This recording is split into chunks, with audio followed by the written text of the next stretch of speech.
नमस्कार बच्चों। आज हम कुछ ऐसे केमिस्ट्री के टॉपिक्स पर बात करेंगे जो ना सिर्फ आपके सिलेबस में है बल्कि उनका डीप कनेक्शन आपकी डेली लाइफ से भी है। जब एग्जाम्स में कॉम्पिटेंसी बेस्ड क्वेश्चंस आते हैं तो कई बार उन्हें समझना और आंसर लिखना मुश्किल हो जाता है क्योंकि ये क्वेश्चंस रियल लाइफ एग्जाम्पल्स पर बेस्ड होते हैं। तो आज हम देखेंगे कि कैसे ये टॉपिक्स हमारे रोज की एक्सपीरियंसेस से जुड़े हुए हैं। तो चलिए शुरू करते हैं और केमिस्ट्री को थोड़ा और इंटरेस्टिंग और रिलेटेबल बनाते हैं। इलेक्ट्रोकेमिस्ट्री एक ऐसा कंसेप्ट है जो हमारे डेली लाइफ में बहुत यूज होता है। सोच कर देखिए, जब हम अपना मोबाइल या रिमोट यूज करते हैं और उनका बैटरी ड्रेन हो जाता है तो ये ऑक्सीडेशन और रिडक्शन रिएक्शंस की वजह से होता है। जब बैटरी चार्ज करते हैं तो एनर्जी स्टोर होती है और जब बैटरी डिस्चार्ज होती है तो एनर्जी रिलीज होती है। ये रिएक्शंस इलेक्ट्रॉन फ्लो को कंट्रोल करते हैं जो हमें करंट प्रोवाइड करता है। तो इलेक्ट्रोकेमिस्ट्री सिर्फ किताब में ही नहीं, आपके हाथों में जो मोबाइल है उसमें भी है। दूसरा, केमिकल काइनेटिक्स। अब आते हैं केमिकल काइनेटिक्स पे। इसको हम कुकिंग से रिलेट कर सकते हैं। जब हम टोस्ट या रोटी को तवा पर गर्म करते हैं तो रिएक्शंस रेट बढ़ता है और रोटी जल्दी पकती है। ये रिएक्शंस रेट का कंसेप्ट है। केमिकल काइनेटिक्स में हम यही समझते हैं कि टेम्परेचर, प्रेशर और कंसंट्रेशन का इफेक्ट कैसे होता है रिएक्शन रेट पर। कुकिंग का ये एग्जाम्पल लेना इस कंसेप्ट को समझने में मददगार होगा। अब बात करते हैं केमिकल इक्विलिब्रियम की। परफ्यूम की स्मेल सबने महसूस की होगी। जब परफ्यूम स्प्रे करते हैं तो कुछ ही सेकेंड्स में उसकी खुशबू हर तरफ फैल जाती है। ये केमिकल इक्विलिब्रियम का एक एग्जाम्पल है। इसमें मॉलिक्यूल्स डिस्ट्रीब्यूट होकर बैलेंस में आ जाते हैं।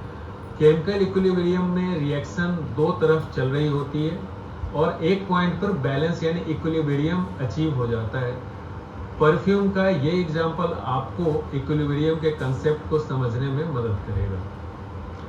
अब आते हैं फेनॉल्स एंड एथर्स के बारे में बात करते हैं। अल्कोहल्स का आजकल हर किसी के डेली लाइफ में एक इम्पॉर्टेंट रोल है, जैसे कि सैनिटाइजर। कोविड-19 के बाद से हम सब रेगुलर हैंड सैनिटाइजर यूज करते हैं। ये अल्कोहल के एंटीसेप्टिक प्रॉपर्टीज के कारण जर्म्स को मारते हैं। ये आपके सिलेबस में भी कवर्ड है। जब आप अल्कोहल्स पढ़ेंगे तो समझ पाएंगे कि इसकी एंटीसेप्टिक प्रॉपर्टीज कैसे काम करती है। अब बात करते हैं एल्डिहाइड्स और कीटोन्स की। आइसक्रीम या केक में वनीला एसेंस का टेस्ट और स्मेल तो सबको पसंद है। ये वनीला एसेंस एक एल्डिहाइड है जो खुशबू और टेस्ट के लिए यूज होता है। इसका रियल लाइफ में इतना यूज है और आपके सिलेबस में भी एल्डिहाइड्स और कीटोन्स एक इम्पॉर्टेंट टॉपिक है। आपके डेली लाइफ में ये एग्जाम्पल एल्डिहाइड्स के कंसेप्ट्स को और क्लियर बनाता है।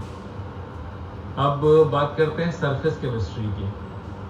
सोप और डिटर्जेंट्स का एग्जाम्पल सबके घर में होता है। सरफेस केमिस्ट्री में हम ये पढ़ते हैं कि कैसे सोप और डिटर्जेंट्स सरफेस टेंशन और कोलाइड्स के कंसेप्ट से काम करते हैं। जब हम सोप से हाथ धोते हैं तो डर्ट इजीली निकल जाती है क्योंकि सोप के मॉलिक्यूल्स पानी और ऑयल को मिक्स करने में हेल्प करते हैं। यह एक बहुत ही प्रैक्टिकल एग्जाम्पल है जो सरफेस केमिस्ट्री और कोलाइड्स को रिलेट करता है। तो दोस्तों, मेरे प्यारे बच्चों, आज की वीडियो में हमने देखा कि किस तरह से कॉम्प्लेक्स केमिस्ट्री के टॉपिक्स हमारे डेली लाइफ में समझने लायक हैं। ये रियल लाइफ एग्जाम्पल्स आपके कॉम्पिटेंसी बेस्ड क्वेश्चन को और आसान बनाएंगे। मुझे उम्मीद है कि अब आप ये टॉपिक्स थोड़ा और क्लियरली रिलेट कर पाएंगे।